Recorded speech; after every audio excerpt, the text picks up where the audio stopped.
گھبراہٹ میں بیل بجانے کی بجائے زور زور سے دروازہ دھڑدھڑانے لگے۔ چوکیدار کے گیٹ کھولتے ہی وہ تیزی سے اندر داخل ہو گئے اور اس کو اپنے پیچھے آنے کا کہہ کر گھر کے پچھواڑے کی طرف بھاگے جہاں وہ بھیانک کتا کودا تھا۔ تیمور بھائی بھی یہ شور و غل سن کر گھر سے باہر آ گئے تھے اور کچھ نہ سمجھتے ہوئے وہ بھی والد کے پیچھے دوڑ پڑے۔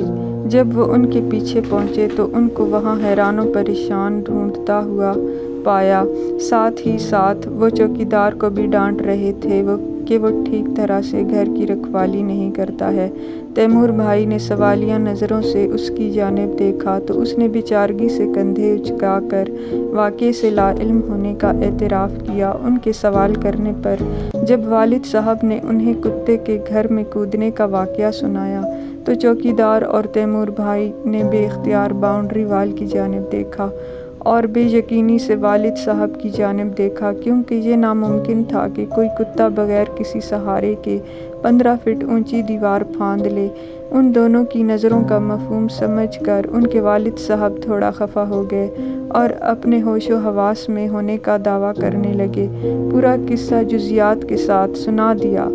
چوکیدار تو پھٹی پھٹی نگاہوں سے یہ سب سنتا رہا اور پورا قصہ سن کر اپنے گال پیٹنے لگا، جبکہ تیمور بھائی یہ سن کر سوچ میں پڑ گئے۔ نماز سے فارغ ہونے کے بعد تیمور بھائی نے اپنے والد کے سامنے اب تک پیش آنے والے تمام واقعات اور پریشانیاں تفصیل سے بیان کر دی۔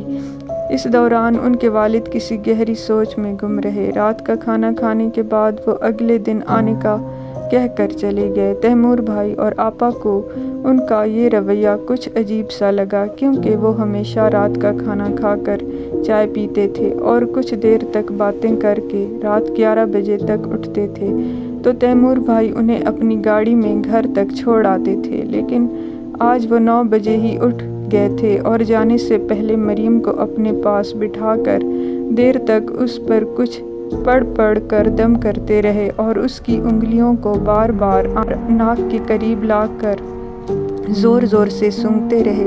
سارا نے ان سے لاڈ کرنے کی کوشش کی تو اسے جھڑک کر دور بٹھا دیا۔ اس کے اگلے دن ہم لوگ آپا کے گھر دوپہر کے کھانے پر گئے۔ یہاں میں یہ بتاتی چلوں کہ آپا کے گھر میں خود پر بیتے وحشتناک واقعے کے بعد یہ پہلی مرتبہ تھا جو میں آپا کے گھر ان کے بے حد اصرار کرنے پر آنے پر راضی ہوئی تھی۔ اس بات کو گزرے 5 ماہ کا عرصہ بیت چکا تھا، لیکن میرا یہ عالم تھا کہ رات کو امی کے ساتھ سوتی تھی اور باتھ روم جاتے ہوئے کسی نہ کسی کو دروازے کے باہر کھڑا رکھتی تھی۔ کبھی پتا بھی زور سے کھڑکتا تو سہم جاتی۔ خوابوں میں وہ جلتی ہوئی لال انگارہ سی آنکھیں آتی تو چیخ مار کر اٹھ بیٹھتی۔ اس خبیث شکل کا عکس مجھے اٹھتے بیٹھتے دیواروں پر نظر آتا۔ یہ سب میرا ذہنی خلفشار تھا جو اس واقعے کے بعد مجھے چین سے جینے نہیں دے رہا تھا۔ سب کے سمجھانے اور لگاتار قرآنی آیتوں کا ورد کرنے سے میری حالت میں آہستہ آہستہ مثبت تبدیلی آ رہی تھی، لیکن میری حتی الامکان کوشش ہوتی کہ میرا سامنا مریم سے نہ ہو، کیونکہ اس کو دیکھتے ہی میں واپس ذہنی اذیت سے دوچار ہو جاتی تھی۔ مریم بھی بہت حد تک میرا مسئلہ سمجھ گئی تھی، اس لیے اب وہ خود بھی میرے سامنے آنے سے گریز کرتی تھی۔ ہم لوگ کھانا کھا کر فارغ ہی ہوئے تھے کہ اچانک ڈور بیل بجی۔ آپا تیمور بھائی کی طرف دیکھتے ہوئے حیرت سے بولی، اس وقت کون آ گیا ہے؟ چند لمحوں بعد دروازہ کھلا اور آپا کے سسر صاحب کے ہمراہ ایک پرنور چہرے والے باریش بزرگ اندر داخل ہوئے۔ ہم لوگ ان کے احترام میں کھڑے ہو گئے۔ تیمور بھائی نے سوالیہ نظروں سے اپنے والد کی طرف دیکھا تو انہوں نے نگاہوں ہی نگاہوں میں خاموش رہنے کا اشارہ کیا اور آگے بڑھ کر ان کے لیے ڈرائنگ روم کا دروازہ کھول دیا۔ ان کو اندر بٹھا کر وہ واپس باہر آئے اور ہم لوگوں کی حیرت کو دور کرتے ہوئے نہایت دھیمی آواز میں بولے، یہ اکبر صاحب ہیں، میرے بہت ہی پرانے واقف کار، انہیں میں یہاں مریم کے علاج کے لیے لایا ہوں۔ اس کے بعد اکبر صاحب نے تیمور بھائی سے گھر کے متعلق کئی سوالات کیے، مثلاً وہ یہ تھے کہ یہ مکان انہوں نے کب خریدا، کس سے خریدا اور اس سے پہلے یہاں کون رہتا تھا۔ آسانی کے لیے میں اس گھر کی مختصر سی معلومات دے دوں کہ یہ 600 گز کا عالی شان مکان تیمور بھائی نے اپنے ایک دوست کے توسط سے خریدا تھا۔ تیمور بھائی شادی سے پہلے بہت ہی اچھے مکان کی تلاش میں تھے اور روپے پیسے کی کوئی کمی نہ تھی، اس لیے دوست کی زبانی انہیں جیسے ہی اس مکان کا پتہ چلا، انہوں نے اپنے والد کے ساتھ جا کر دیکھا اور ڈیل فائنل کر دی۔ اس مکان کی سب سے اچھی بات یہ تھی کہ یہ ان کے والد کے گھر سے محض 5 منٹ کی دوری پر تھا۔ تیمور بھائی نے مکان کے بارے میں زیادہ معلومات کروانے کی ضرورت بھی محسوس نہ کی۔ شادی سے پہلے ہی تیمور بھائی نے لندن کے لیے اپلائی کیا ہوا تھا۔ قسمت سے ان کا ویزا آ گیا اور شادی کے 2 ماہ بعد ہی وہ آپا کے ساتھ لندن روانہ ہو گئے۔ ان دونوں نے شادی کے بعد بھی زیادہ وقت گھومنے پھرنے اور دعوتیں اڑانے میں گزارا، اس لیے گھر کے بارے میں انہیں کبھی بھی کوئی شکایت نہیں ہوئی۔ لندن سے جب یہ لوگ چھٹیوں پر آتے تو تب بھی ان کا زیادہ وقت اپنی امی کے گھر یا ہمارے گھر گزرتا تھا اور باقی ٹائم شاپنگ اور پکنک میں گزر جاتا تھا۔ غرض یہ پہلی مرتبہ تھا کہ یہ لوگ اس گھر میں تقریباً 1 سال سے اپنا مکمل وقت گزار رہے تھے، ورنہ تو وہ یہاں صرف رات کے سونے کے لیے ہی جاتے تھے اور صبح ہوتے ہی نکل جاتے تھے۔ اکبر صاحب نے اس کے بعد مریم سے اس کے کمرے میں جا کر ملاقات کی۔ اس وقت مریم ان سے بہت اچھے طریقے سے ملی۔ وہ کافی دیر تک اس کے کمرے میں رہے اور مریم سے اس کے مشاغل کے بارے میں پوچھتے رہے۔ تقریباً آدھے گھنٹے بعد وہ اس کے کمرے سے باہر آئے اور اس کے بعد انہوں نے تیمور بھائی سے مکان کو اچھی طرح دیکھنے کی اجازت مانگی، جو تیمور بھائی نے بخوشی دے دی۔ اتنی دیر میں ہم سب کو اچھی طرح اندازہ ہو گیا تھا کہ اکبر صاحب ضرور کوئی پہنچی ہوئی چیز ہیں۔ ان کی آنکھوں میں اتنا جلال تھا کہ مخاطب ان کی نظروں کی تاب نہیں لا سکتا تھا اور اپنی نظریں جھکانے پر مجبور ہو جاتا۔ نیز وہ تیمور بھائی کے والد کے بھی بہت پرانے جاننے والوں میں سے تھے، تو اعتراض کی کوئی گنجائش ہی نہیں بچتی تھی۔ اکبر صاحب نے گھنٹے بھر میں آرام سے پورے گھر کا جائزہ لیا۔ اس دوران میں وہ لگاتار کچھ پڑھ رہے تھے اور بار بار ناک اونچی کر کے کچھ سونگھنے کی کوشش کر رہے تھے۔ ہم سب لاؤنج میں بیٹھے خاموشی سے ان کو دیکھنے میں مصروف تھے۔ جب وہ فارغ ہو گئے تو انہوں نے مسکراتے ہوئے ہماری طرف دیکھا اور زیر لب ورد کرتے ہوئے دروازہ کھول کر لان کی طرف بڑھ گئے۔ اب ہم انہیں لاؤنج کے پردے ہٹا کر باہر ٹہلتا ہوا دیکھ رہے تھے۔ وہ ویسے ہی ناک اونچی کر کے بار بار کچھ سونگھنے کی کوشش کر رہے تھے۔ یہ عمل دہراتے دہراتے وہ گلاب کی کیاریوں کی طرف بڑھے اور نہ جانے کیا ہوا کہ ہم سب نے وہاں انہیں دیکھا اور ٹھٹک گئے۔ اب وہ جھک کر وہاں کسی چیز کا جائزہ لے رہے تھے۔ بالکل وہی جگہ تھی جہاں میں نے اس سرد رات مریم کو کھڑے کسی سے باتیں کرتے دیکھا تھا۔ دہشت کی ایک لہر میرے پورے وجود میں سرایت کر گئی اور میں کھڑکی کے پاس سے ہٹ کر دور صوفے پر جا بیٹھی۔ کچھ دیر بعد اکبر صاحب بھی لان سے واپس آ گئے۔ ان کے چہرے پر ویسی ہی مسکراہٹ تھی، لیکن چہرے پر گہری سنجیدگی چھائی ہوئی تھی۔ یوں لگتا تھا کہ وہ ہمیں کسی بات سے آگاہ کرنا چاہ رہے ہوں، مگر ایسی کوئی بات نہیں ہوئی۔ چند لمحوں بعد وہ واپسی کے لیے اٹھ کھڑے ہوئے۔ تیمور بھائی نے فوراً اپنی گاڑی نکالی اور بصد اصرار انہیں خود جا کر گھر چھوڑ آئے۔ تیمور بھائی کے واپس آنے تک گھر میں گہری خاموشی چھائی رہی۔ ایسا لگ رہا تھا کہ یہاں کوئی شخص موجود ہی نہیں۔ جیسے ہی تیمور بھائی لوٹے، آپا لپک کر ان کے قریب پہنچی اور بے تابی سے بولی، اکبر صاحب نے کچھ بتایا؟ جواب میں تیمور بھائی نے جو بات بتائی وہ ہم سب کے ہوش اڑا دینے کے لیے کافی تھی۔ انہوں نے بتایا، اکبر صاحب نے اپنے علم کے ذریعے اس راز سے آگاہی حاصل کر لی ہے جس کی وجہ سے ہم سال بھر سے پریشانی میں مبتلا ہیں۔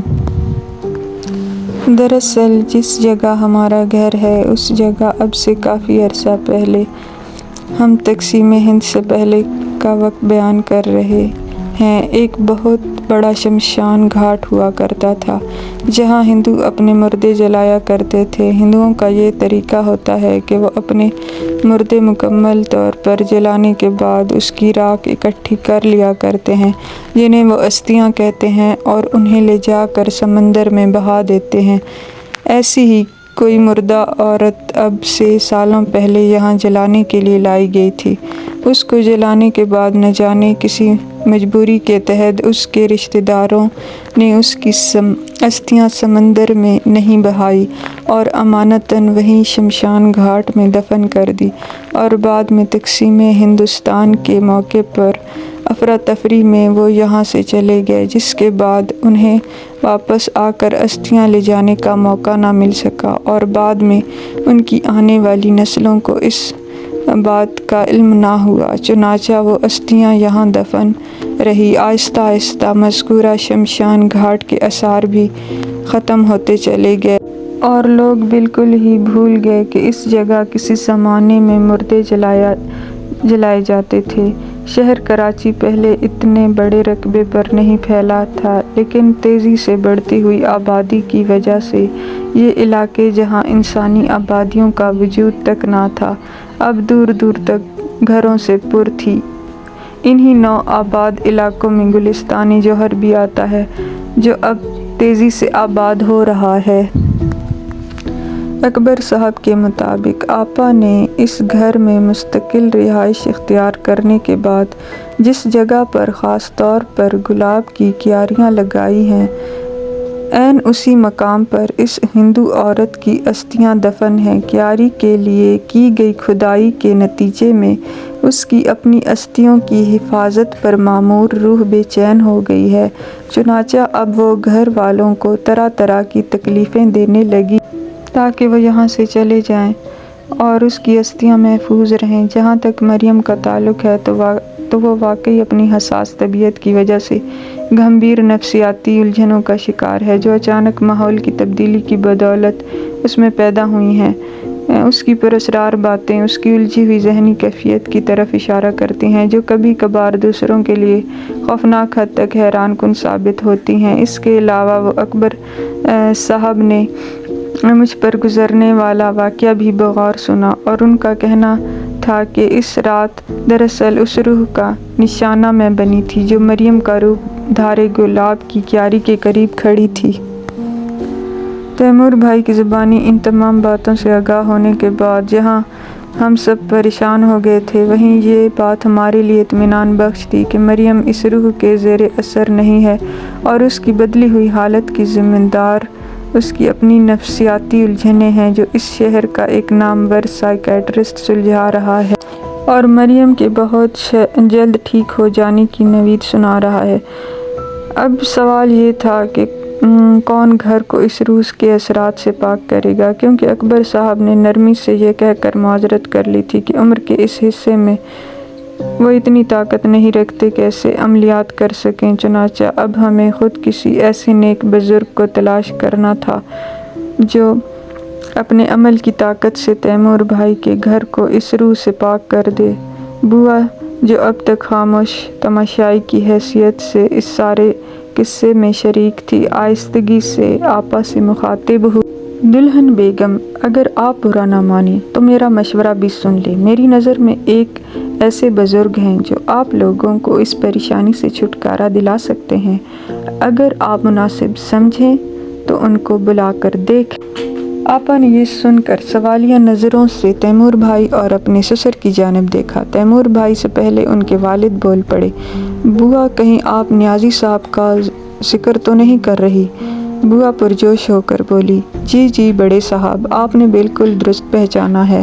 آپ تو جانتے ہی ہیں نا کہ 5 سال پہلے فریدہ میری بیٹی جو کہ بہت ہی بیمار تھی، لیکن جب سے انہوں نے فریدہ کا علاج کیا ہے آج 3 سال کا عرصہ بیت چکا ہے اور اس سے دوبارہ پراسرار خوابوں کی شکایت نہیں ہوئی۔ جسے بھی میں نے ان کا پتہ بتایا ہے وہ ان کے گن ہی گاتا نظر آتا ہے۔ تیمور بھائی کے والد نے اس بات میں سر ہلا کر بوا کے اس بیان کی تصدیق کی اور آپا سے بولے، بیٹا نیازی صاحب بہت پہنچے ہوئے بزرگ ہیں اور ان کے سامنے یہ آسیبی اور شیطانی طاقتیں زیادہ دیر تک ٹھہر نہیں پاتی۔ مجھے تو افسوس ہو رہا ہے کہ پہلی ہی فرصت میں نیازی صاحب کو ہی کیوں نہ بلا لیا، جبکہ اکبر صاحب بیچارے اپنی ضعیف العمری کی وجہ سے پہلے ہی معذرت کر رہے تھے، لیکن میرے اصرار پر وہ آنے پر راضی ہو گئے۔ بہرحال اب میں نے سوچ لیا ہے کہ نیازی صاحب سے ہی رابطہ کروں اور جلد از جلد انہیں یہاں آنے کا کہتا ہوں۔ تیمور بھائی کے والد کی طرف سے بتائی گئی اتنی معلومات کے بعد یہ گنجائش ہی نہیں بچتی تھی کہ انکار کیا جائے۔ چنانچہ اس دن کے بعد سے تمام گھر والے بے صبری سے نیازی صاحب کا انتظار کرنے لگے۔ اس دوران میں گھر میں ویسے ہی عجیب و غریب واقعات جنم لیتے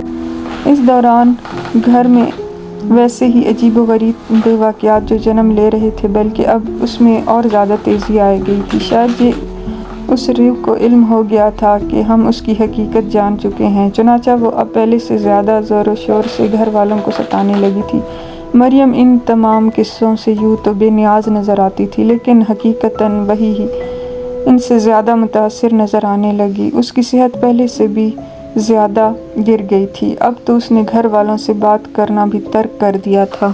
بس ہر وقت کھڑکی کھولے سامنے تکتی رہتی تھی۔ ایک دو بار رات کے اندھیرے میں اس نے گھر سے نکلنے کی بھی کوشش کی، لیکن چوکیدار کی بروقت کارروائی اور حاضر دماغی سے گھر والے ایک بہت بڑے سانیے سے بچ گئے۔ اب مریم کو سونے سے پہلے نیند کی گولیاں دی جاتی اور اس کے سونے کے بعد تیمور بھائی اس کے پیروں کو ایک مضبوط رسی سے باندھ دیا کرتے تھے تاکہ وہ نظر بچا کر گھر سے نہ نکل کھڑی ہو۔